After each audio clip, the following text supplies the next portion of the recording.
most to you? Where do you see opportunities to act? What do you care about enough to fight for? To hope for? What is the world asking of you? The BBC is interrupting its normal. Our world can change in an instant. Suddenly, hope, the thing we need most, can feel beyond our reach. Even in these moments, as we grieve, search for answers, or seek to comfort those we love, how we choose to respond to a crisis can help us build resilience and find our way back to hope.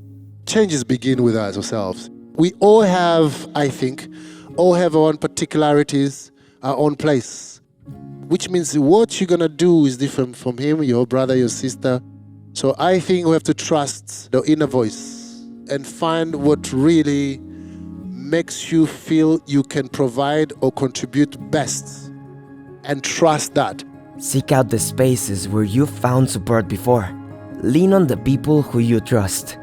Giving yourself time to understand what you need to cope is the first step to finding your way forward in an uncertain world.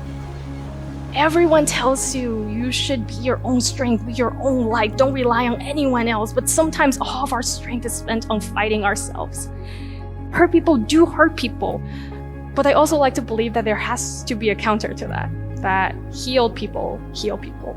as you uncover what you need to weather each storm, you may begin to find you have the strength to empower others on their journeys too. By sharing your story, your art, and the insights that inspire you.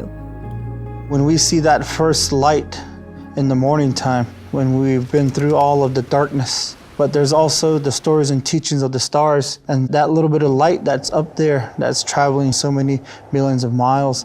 Those stories, the constellations tell us the teachings of living a good life, even in darkness, and that hope is just a few hours away. I am grown up with the stories of my grandmother and my mother, my aunt.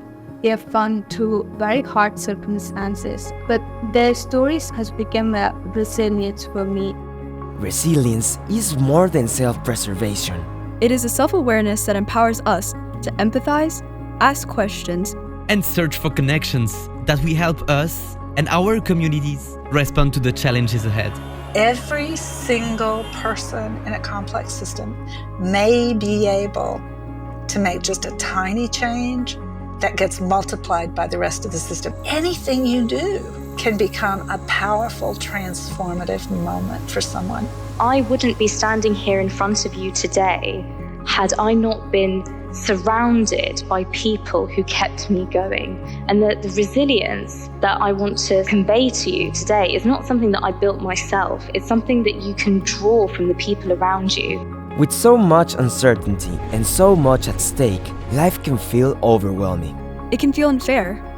We do not get to choose our generation or the world we inherit from the one that came before. But today, we can choose to reach out and listen, to choose compassion, to choose resilience, and face this moment together.